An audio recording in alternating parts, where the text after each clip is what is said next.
¿Qué tal, Raúl? Buenos días. Bueno, hoy día vamos a hablar sobre el agro y la agricultura, un poco de realidad.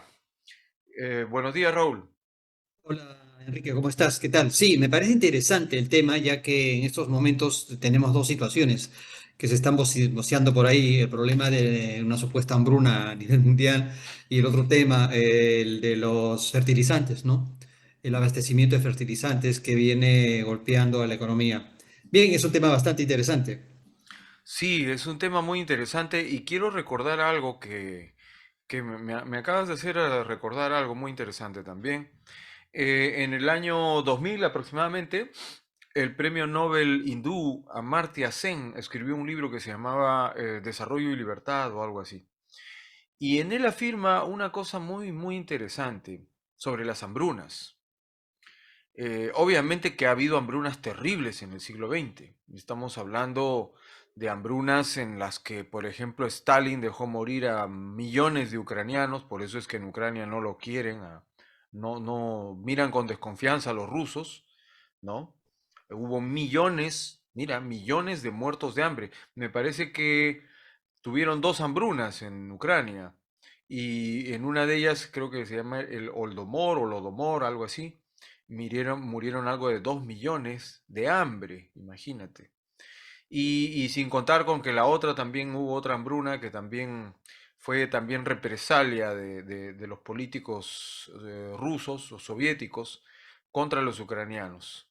Entonces, bueno, pero no es la única hambruna, ha habido también en Bangladesh, ha habido hambrunas, se dice que hubo una hambruna terrible en China y que llegaron a morir algo de 8 millones de chinos. No sé si será cierto porque es una cifra demasiado gigantesca. ¿Te imaginas 8 millones de muertos de hambre?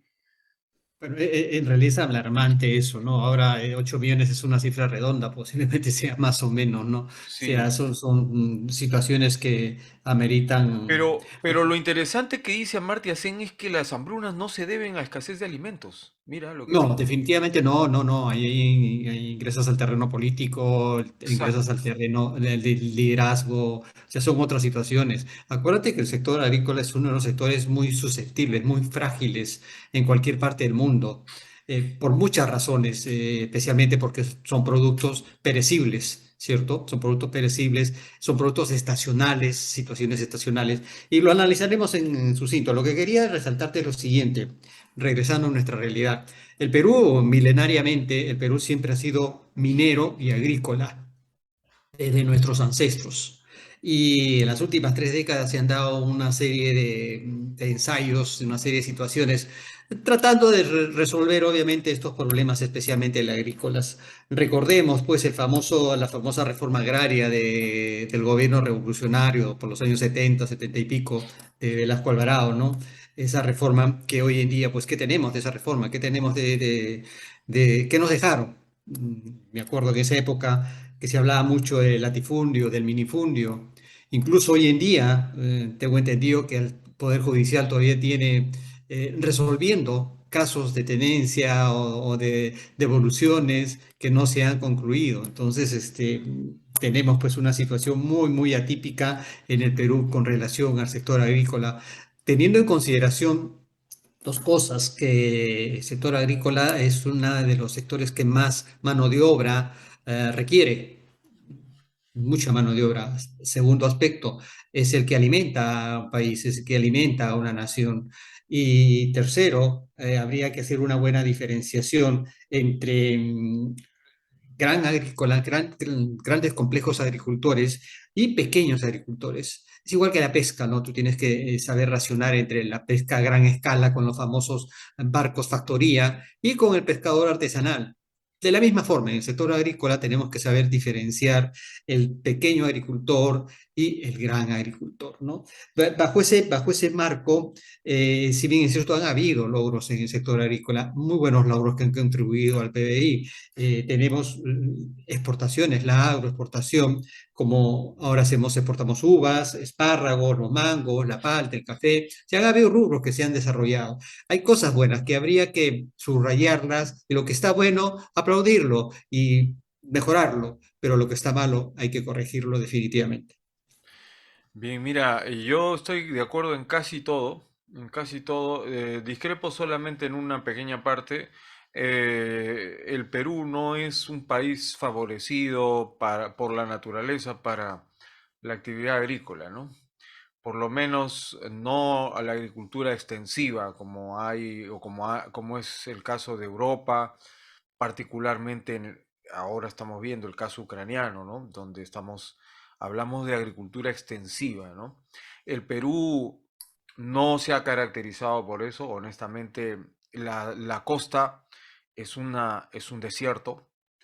La buena agricultura que ha tenido el Perú inicialmente provenía de la sierra, porque no sé si tú, bueno, seguramente que habrás visto en algún viaje que la zona de la sierra tiene un suelo diferente y mucho más propicio para la agricultura. Bueno, esto lo saben los agricultores. Este es otro problema y el otro problema es que justamente quería decirte que una cosa es el problema de las hambrunas y otra cosa es el problema de los agricultores, que son dos cosas diferentes, ¿no?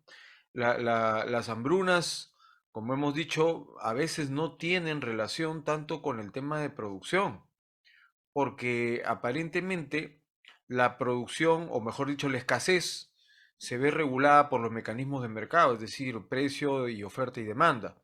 Y lo que suele haber es que aumentan los precios cuando hay escasez y eso propicia el racionamiento del consumo y la racionalización del consumo y también propicia incluso la ayuda de unos sectores a otros en el tema de alimentos. Es decir, lo primero que una persona comparte con otra cuando ve que hay necesidad es la parte de alimentos. A veces tú no tienes, de repente una persona no tiene dinero para darle a un mendigo, pero si tiene un pan a la mano, si tiene una galleta en la mano, a veces se la obsequia y eso sí, sí ocurre con frecuencia. Pero eh, el tema es, como te digo, ¿no? Diferenciar ambos problemas. Y en el caso peruano, pues sí ha habido un problema y que cambió la reforma agraria en el 70 de Velasco. Fue un antes y un después para la agricultura peruana y para la economía peruana. Y el caso agrícola es emblemático, ¿no? Como dices tú, o sea, pasamos de ser un país que exportaba, teníamos grandes volúmenes de exportaciones.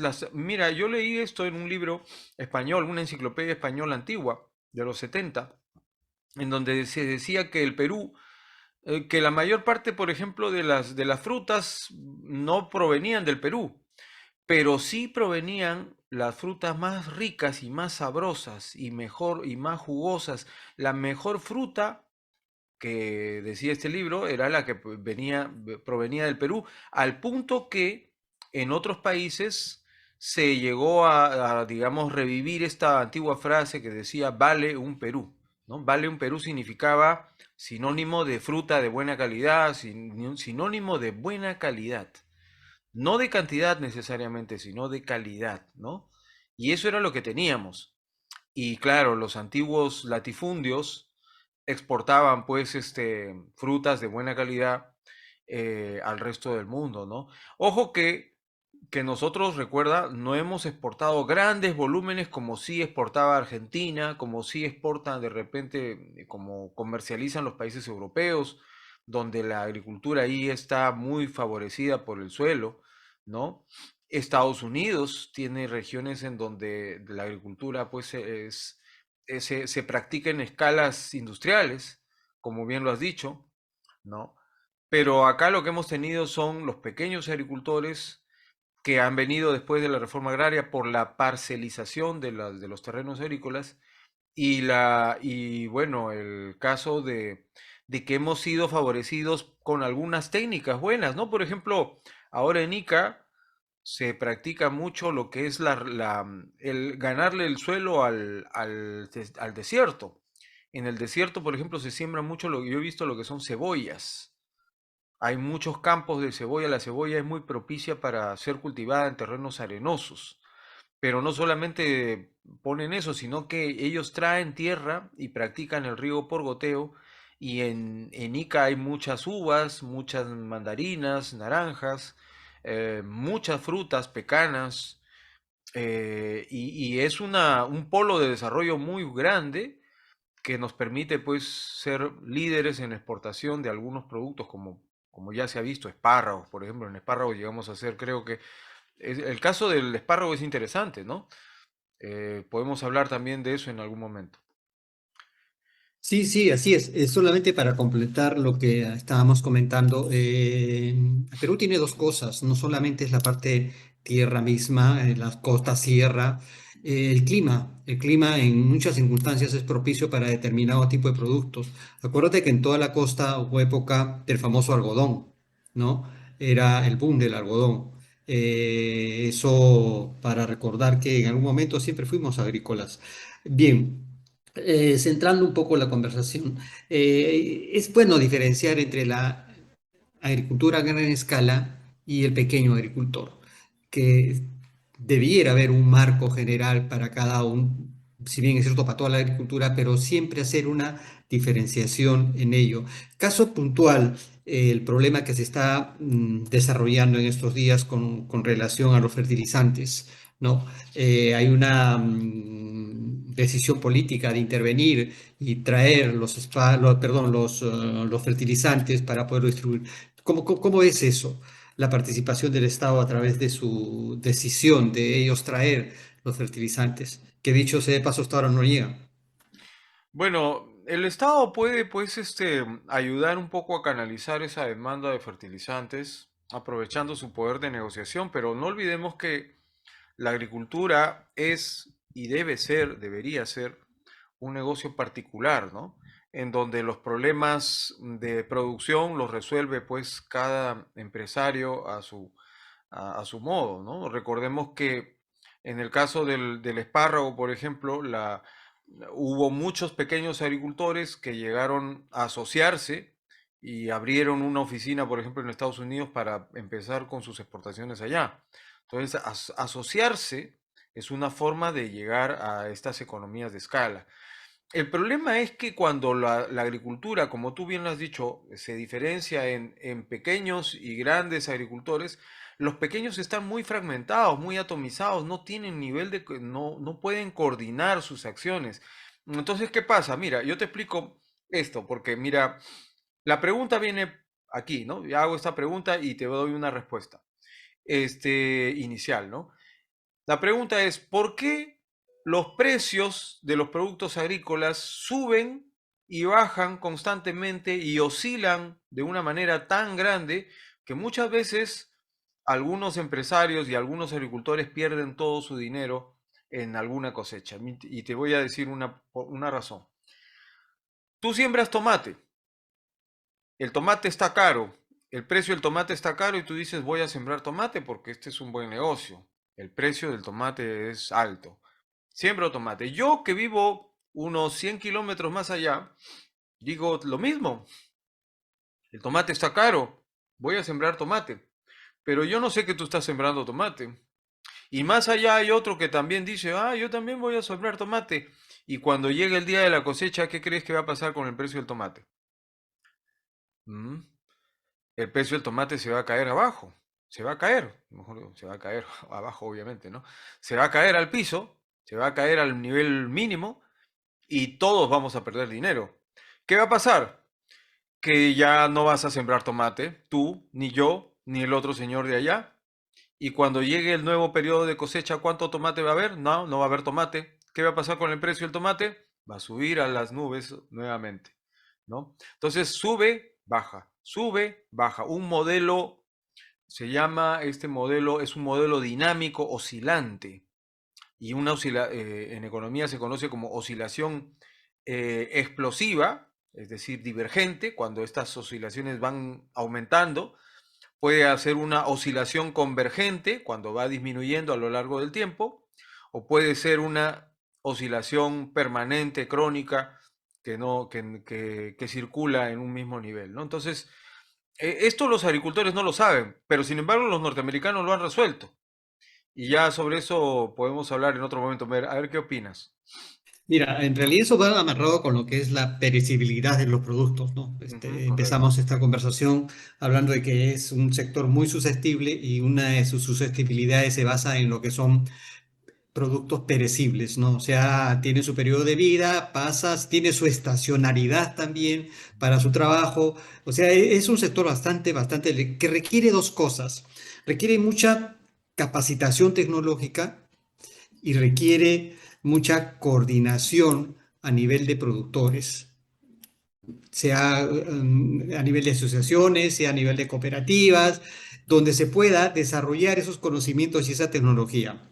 Yo creo que el problema del pequeño agricultor radica en dos cosas fundamentales. Primero, en su acceso y conocimiento a la tecnología, con lo cual le puede hacer tecnología en toda la parte de la cadena de producción. Estamos hablando desde la siembra, la calidad, los procesos de producción, la extracción, la distribución, la comercialización, o sea, una tecnología en todas las cadenas de esto. Segundo, el segundo factor fundamental para este sector es la propiedad. O sea, la propiedad del terreno, la propiedad de dónde está sembrando, no está en muchos casos, no está bien delimitada. Uno, segundo, no tienen sus títulos de propiedad saneados que los permita desarrollar una personería jurídica con lo cual puedan tener acceso a eso que estamos hablando, a lo que es tecnología, a lo que es avances de crédito, etcétera. Ahora, ¿cuál sería la participación del Estado?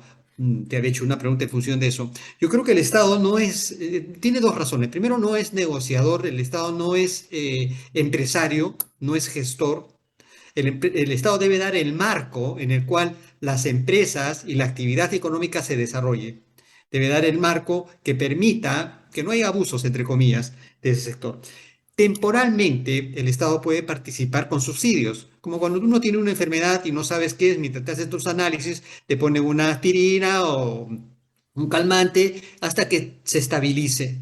Esa es la función de un subsidio. Si ahorita estamos en crisis y se avecina, dicen, una hambruna y tienes problema de ausencia de insumos, ¿qué haces el Estado? Das tu aporte. ¿Cómo? A través de unos subsidios. Recién creo que la semana pasada el ministro ha anunciado algunos bonos que espero que sean, que lleguen oportunamente y pueda. Los subsidios deben ser temporales, pero el Ya, subsidio no yo no solo estoy de debe ser acuerdo. económico, el subsidio también debe ser tecnológico y de capacitación permanente. Creo que esos dos temas son fundamentales si queremos empezar a resolver los problemas del pequeño agricultor. El gran agricultor, Yo no estoy de obviamente, acuerdo y te voy a explicar porque no sé ¿cómo se llama? Mira, yo ya lo he conversado esto. Yo te conté que en 2003 tuve una publicación y para que me apadrinen la publicación, busqué a un señor que se llamaba Reinaldo Trinidad de Agronoticias. Él fue fundador de Agronoticias, tenía un programa en la radio, tenía un programa y tenía una revista. Discutí con él y él me entendió muy bien, pero, y te voy a explicar, pero aún así, no, él tenía una idea interesante que te voy a comentar. Acá en el Perú ya se ha practicado lo de los subsidios, Raúl. O sea, no solamente desde la época de Velasco, sino estamos hablando, incluso, bueno, Velasco cometió errores tremendos, hasta subsidió a la competencia, una cosa increíble. No solo subsidió al empresario local, sino al importador también. Bueno, y el caso es que donde hubo mayores subsidios, curiosamente, y hubo pérdidas agrarias, fue en el gobierno de Alan García, en el primero. Y te cuento cuál es el problema, pero para entender por qué no funcionan los subsidios hay que entender cuál es el problema. Y hay tres, ¿no? El primero es como tú dijiste, la estacionalidad de la demanda. El segundo es como tal, como tú dijiste también, es cuando se trata de productos perecibles. Los productos perecibles tienen un tema, ¿no? Ahí. Y por último, el otro problema que no hemos hablado, pero que como economistas entendemos, es el problema de la inelasticidad de la demanda. Inelasticidad de la demanda de productos agrícolas. Y básicamente este último problema te lo explico así rapidito porque el primero ya lo hablamos, de la estacionalidad y las oscilaciones de precios. El segundo, este problema de la inelasticidad tiene que ver con que producir más no significa ganar más. En otras palabras, al agricultor, el agricultor no debería concentrarse tanto en el tema de producir un mayor volumen, sino en el tema de maximizar el dinero que percibe por su cultivo. Entonces, ¿qué pasa? Yo, por ejemplo, te digo una cosa, yo produzco papa. Si yo produzco el doble, imagínate que cuánto necesito que me paguen para yo ganar lo mismo. Si yo produzco el doble, con la mitad del precio, mi ingreso sería más o menos lo mismo, ¿no es cierto? Si yo produzco azúcar, produzco 100, ¿no? Y muy bien, ya ahora, si, suponiendo que produzco el doble, por lo menos tienen que darme la mitad del precio que antes para mantener los ingresos que yo tenía. El problema es que yo digo, ¿quién va a endulzar su desayuno con el doble de azúcar, así el precio baje a la mitad o el precio baje a la tercera parte? ¿Cómo te convence el agricultor de que absorbas como demanda esa nueva producción, ese mayor volumen? Es decir, los agricultores, y Alan García cometió este error en su primer gobierno, decía, la agricultura tiene que producir más y acá les vamos a dar un banco agrario y con este banco agrario van a producir más y van a duplicar y van a multiplicar sus volúmenes de producción. Pero resulta que multiplicando el volumen de producción no significa que vas a vender el doble. Y es más, el precio se te puede caer al punto que tú tienes agricultores en La Valleque que tiran el arroz a las calles. Eso pasó en el año 2000. Tienes en Arequipa gente, ganaderos que tiran la leche al río. Tienes en Brasil, por ejemplo, ya esto fuera del Perú, para que veas que es un problema crónico en todo el mundo, tiran el café al río. Cuando hay exceso de volumen lo tiran al café porque saben que producir más no es el problema. No es un problema de producción, no es un problema de fertilizantes, no es un problema de tecnología. Es un problema de cómo maximizamos y cómo coordinamos la producción para que el mercado realmente haga rentable esa producción.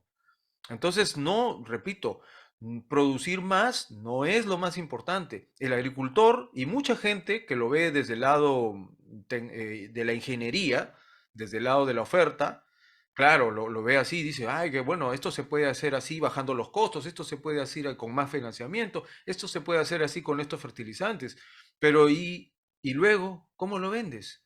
Pero ya, produciste más, sí, y el agricultor, perdón, el consumidor ¿te va a comprar al doble cuando bajas el precio a la mitad? ¿Cómo te va a comprar el doble el consumidor? Sea de papa, por ejemplo. Y aquí viene el último tema. Claro, porque son productos perecibles. ¿Qué pasa si no son productos perecibles? Y acá viene el tema de la especulación, que tiene un efecto positivo. Mira, si tú puedes guardar los productos o el precio se cayó al piso y no te conviene ese precio, en lugar de botarlo al río, en lugar de botar la leche al río, o en lugar de botar el arroz a la calle, tú puedes guardar ese arroz un año, 2 años. Entonces, puedes esperar para el momento, puedes especular para el momento en que los precios cambien y la situación sea favorable. Y entonces el precio está más alto y tú devuelves esa producción al mercado. Eso es lo que hace un especulador. Un especulador lo que hace es compra barato, vende caro. Compra barato cuando está el producto abundante y cuando hay escasez y el producto está caro, lo devuelve al mercado y lo abastece. Eso es lo que hace un especulador. Pero, pero hay un problema ahí. El problema es que como el producto es perecible, no se puede especular guardando el producto. La única forma de especular, ¿sabes cuál es, Raúl? Es a través del mercado bursátil. Y Estados Unidos cuenta con un mercado que se llama Bolsa de Productos. El Perú no la tiene. Yo sé que aquí el señor Baba Nacao estuvo trabajando en la Bolsa de Productos del Perú y hubo un intento de digamos, llevar esto a un mercado especulativo, pero no se desarrolló, no hay. Yo no he visto noticias respecto de eso, no sé si las habrá, si las tienes tú o las tiene alguien, sería genial, pero el tema es que no hay ese mecanismo que estabilice los precios. Y habiendo Mira, ese mecanismo, yo te aseguro que el financiamiento y todo lo demás viene por sí mismo, sin necesidad de subsidios, sin necesidad de nada. bien, hay dos temas importantes ahí. Nosotros hablamos de que hay una necesidad de tecnología y una necesidad de la propiedad. Cuando hablamos de tecnología, yo creo que ahí resume la necesidad de capacidad, de capacitación, la necesidad de conocimientos, que es lo que has resumido tú. O sea, necesitamos darle conocimientos, herramientas en todo el proceso productivo, lo dijimos, al agricultor para que él pueda desenvolverse y tener la respuesta adecuada ante todos los problemas que se le van a presentar.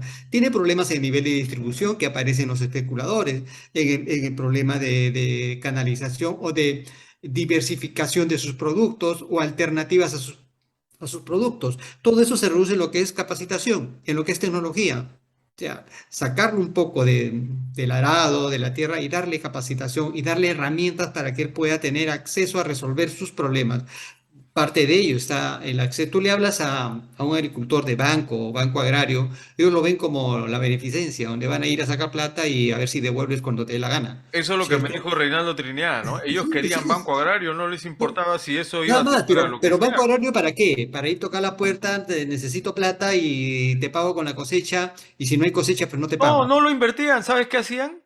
Tomaban Sí, el sí, préstamo y compraban bicicletas, importaban, no, sus zapatillas traían de productos moda importados y y etcétera. Eso es cierto, pero eso es parte de la capacitación, pues. Eso es parte del conocimiento que tienes que darle al trabajador, al emprendedor, tienes que darle herramientas para que sepa desenvolverse. Si no, no lo va a hacer.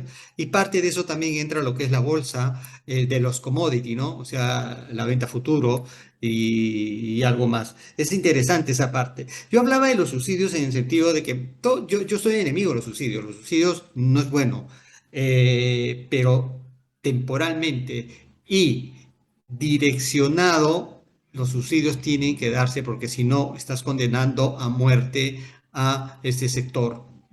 Lo estás condenando a muerte. O sea, tienes que darle un apoyo en el sentido, bueno, ahora un subsidio no necesariamente es económico, puede ser un subsidio de capacitación, de salir del problema. Una vez que se estabiliza, puede desarrollarse. Ahora, tiene necesariamente, bueno, el subsidio ciego siempre ha tenido problemas en todos los sectores, ya lo hemos visto con Vizcarra, el subsidio que dio en época del COVID, ¿no? O sea, muchas empresas especularon con ese dinero en lugar de reinvertirlo y meterlo de nuevo al mercado. Hicieron, especularon, lo guardaron, compraron oro, compraron bonos, compraron situaciones que hizo que el oro se dispare más del 60%, ¿no? Y en lugar de meterlo al mercado para que circule la economía. Ese tipo de subsidios no, pues definitivamente no. Tiene que ser un subsidio direccionado y personalizado, en otras palabras, ¿no? yo con Reinaldo Trinidad, bueno, él ya falleció, ¿no? Pero yo conversé con él respecto de estos temas, ¿no? Y, por ejemplo, una de las cosas, él estaba, mira, él representaba a muchos agricultores y te digo una cosa, todos los agricultores quieren subsidio, ya desde esa época. Todos dicen que ya es urgente, todos reclaman no solamente subsidio, sino que además de eso, cuando reciben el subsidio lo dedican a otra cosa. Como te dije, los créditos del Banco Agrario que se daban a tasas de interés cero. Imagínate un crédito subsidiado, sin embargo, no se usaban para el agro. ¿Por qué? Los agricultores más inteligentes no lo usaban para el agro. Los agricultores que lo usaron para el agro lo perdieron ese dinero. Los que no lo usaban para el agro se enriquecieron, pero en otras actividades diferentes al agro. Pero como tú dices, sí, capacitación, eso es verdad. ¿Sabes cómo hacen en Estados Unidos para resolver ese problema de los tomates y de los precios que suben y bajan? No, todo el mundo quiere sembrar tomate. Ok, el precio está alto y todo el mundo quiere sembrar tomate y eso es un peligro porque el precio se va a caer y si se cae va a ser Va a ser la ruina de todos. Pero ¿sabes cómo hacen? Tienen una página web donde dices, ah, Raúl va a sembrar tomate, ya, anótate. Pst, yo también quiero sembrar tomate, yo me anoto. Entonces tú vas viendo cuánta gente está pretendiendo sembrar tomate. Y entonces cuando yo entro y digo, uy, no, ya esta lista está llena. Es decir, hay mucha gente que está sembrando tomate y yo, ¿sabes qué? Paso, me voy a sembrar papa mejor porque veo que la lista de la papa todavía tiene espacio. ¿Entiendes? Entonces, eso sí es tecnología. Y me parece que el programa de cierre exportadora estaba haciendo algo similar. No lo puedo asegurar porque no lo conozco en detalle, pero me parece que iba por ese lado, ¿no? Por ese lado de el conocimiento. Fue que las grandes empresas tienen la ventaja de que al ser ellas tan grandes y negociar en grandes volúmenes, pues obviamente tienen el conocimiento, ellas pueden planificar mejor, ¿no? Y no voy a sembrar todo en tomate, voy a sembrar la mitad en tal cosa y tal otra, guardando proporción con las necesidades del mercado, ¿no? No, y eso yo le añado algo más, Enrique, está bien. Hay una parte que, regresando a tu ejemplo de los tomates, es cierto, el consumo de tomate, por ejemplo, puede estar en, por decir, en 100 toneladas y nosotros vamos produciendo 110, 115. Existen elementos alternativos para desarrollar o industrializar el tomate. De repente, jugo de tomate, que en Estados Unidos se consume mucho, pasta de tomate, desarrollarle esa parte, es conocimiento que tienes que darle al campesino, Es lo que tienes que pasa con darle la al papa. agricultor.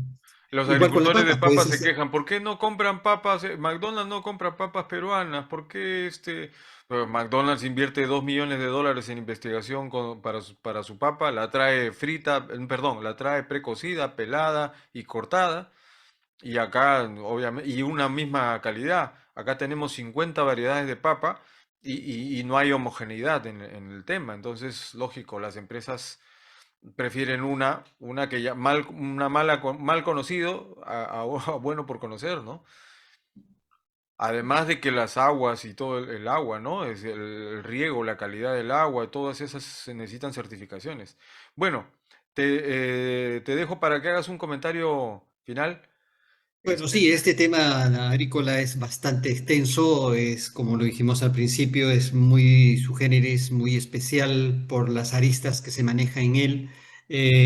Lo cierto es de que somos un país agrícola y tenemos, y hay gran cantidad de mano de obra destinada o que está en ese sector. Entonces necesitamos darle soluciones inmediatas.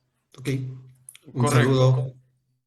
correcto, Raúl. Oye, bueno, ¿qué te parece si la próxima reunión seguimos hablando de esto ya con un invitado, especial? Excelente, excelente. Muy bien, bueno, entonces me despido, Raúl, un abrazo, no sea una despedida final. Ok, hablamos. Hasta otra Cuídate. oportunidad. Saludos. Gracias, Enrique.